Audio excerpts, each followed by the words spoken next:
Setting high expectations is an act of empowerment. When society or an employer expects less from a person with additional needs, it sends the message that they're not capable. G'day, I'm Debra Caldow. Welcome to the Red Giraffe Solutions Expanding Worlds podcast, where we aim to support you as you help your young person with additional needs plan for their future, a future where they're safe, secure, and live a rewarding and fulfilling life. From around the world, I share stories and I share solutions from people making this possible right now. I'm a parent of a young person with additional needs, so I understand the challenges.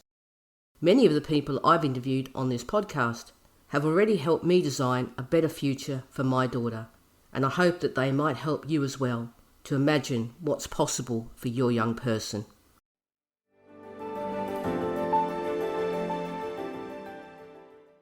We can all make a very strong case for why more people with additional needs deserve to be in paid work. One of the most compelling of these is that businesses get access to an untapped pool of talent. So many capable young people are being left out of the workforce. Companies are missing out on a wealth of skills and creative thinking. And this was clearly illustrated in the last couple of episodes, where I spoke to Dave Friedman from Autonomy Works, and we talked about the way that his employees often provide unique perspectives and problem-solving abilities for the businesses that they work with. There are other reasons too, of course, why hiring people with additional needs makes sense. It can enrich a workplace culture. An inclusive environment fosters understanding, it fosters collaboration, and it builds respect among employees.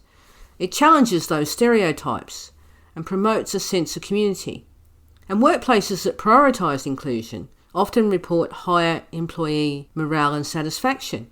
When employees see that their company values everyone equally, they are going to feel more proud of their workplace. And of course, there's the external impact on customers as well. Today, when we buy things, we're more conscious of how businesses behave, not just in terms of what they sell, but how they operate. A commitment to inclusion can enhance a company's image, and it can build brand loyalty. Social responsibility is a key driver of how we think about a business, and we're more likely to support businesses that reflect our own values of fairness, equality, and diversity.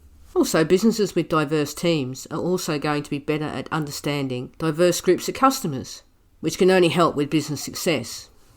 Employing people with additional needs is a socially responsible choice, but it also has to make business sense. So as we fight for more people with additional needs to get these employment opportunities, it's important to recognise while reasonable adjustments and support are crucial to ensuring equity, the core expectation remains the same for all employees, to do their job well. Regardless of a person's background or their abilities, businesses rely on people performing to stay in business. Of course, this doesn't mean ignoring the context or challenges that a person with a disability might face. It simply means that once we've made those reasonable adjustments and they're in place, expectations need to align with job responsibilities, not the individual's additional needs. True inclusion means providing equal access, not lowering standards. When a person with additional needs is hired, it should be because they're capable of fulfilling the responsibilities of the role that they've been given. Perhaps it's in a different way, with the right support in place, but it has to be to the same professional standard as anyone else in that position. Because when a business hires someone with additional needs, it's not doing them a favour. It's making this mutually beneficial agreement. The employee agrees to fulfill a role, and the employer agrees to support and compensate them accordingly. Just as employers are accountable for creating a supportive work environment, employees are accountable for performing their job to the best of their ability. Employees with additional needs who consistently meet or exceed expectations help break down stereotypes. When they're held to the same standards as their peers and they succeed, they reinforce the case for inclusive hiring across all businesses. And it's essential to understand that reasonable adjustments are not advantages. They're tools to ensure equity. Just like someone has glasses to help them see, reasonable adjustments are there to help employees do their jobs effectively. And team environments in the workplace thrive on fairness. When everyone is pulling their weight, trust and collaboration will naturally follow. But if team members think that someone is not held to the same standards, resentment can build, especially if workloads appear uneven or recognition appears unmerited. Fairness doesn't mean treating everyone the same. It means treating people equitably, based on their roles and their responsibilities. An employee with additional needs shouldn't be exempt from expectations because of their disability. And in fact, when they meet or exceed those expectations, it strengthens the team's mutual respect. Plus, other employees are more likely to support and value a colleague with additional needs when they see them as a contributing, capable member of the team, not someone who needs constant exceptions. Inclusion should never mean compromising. It should mean providing the necessary support so that every employee has a fair opportunity to meet common standards. Once the playing field is levelled through reasonable adjustments, the expectation to do a good job should apply universally. And one of the greatest forms of empowerment is being treated as an equal. When people with additional needs are held to high standards and trusted to take responsibility for their work, they gain confidence. Setting high expectations is an act of empowerment. When society or an employer expects less from a person with additional needs, it sends the message that they're not capable. Overprotecting or over-accommodating is also disempowering. Of course, it may stem from good intentions, but it can rob individuals of the chance to grow, prove themselves, and feel that satisfaction that comes from a job well done. On the other hand, believing in someone's ability to meet professional standards builds confidence, motivation, and pride. For many people with additional needs, being held to the same expectations as their peers helps them reject the limitations imposed by outdated attitudes about what they're capable of. So fairness in the workplace doesn't mean treating everyone the same. It means giving everyone what they need to succeed. Some employees need specific equipment. Others might need more specific instructions or flexible hours.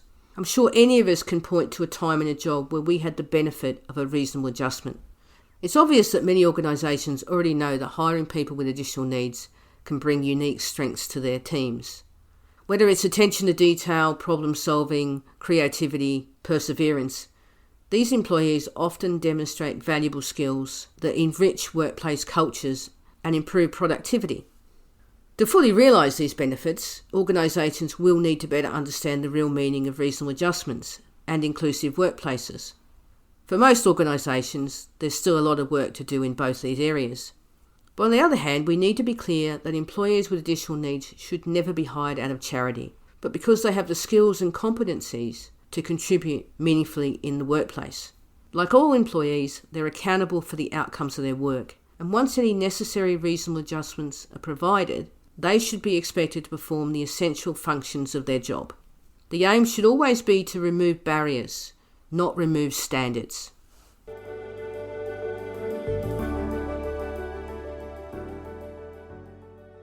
I just want to say thank you for taking the time to listen, and I hope that the stories and solutions shared on here help you as you support your young person to create their future. If you know anyone who would find the ideas useful, please share the podcast with them. You can find me on Instagram and Facebook. You can also connect with me on LinkedIn at Debra Caldow. I'd love to have a conversation with you on any of the topics we all care about. Bye for now.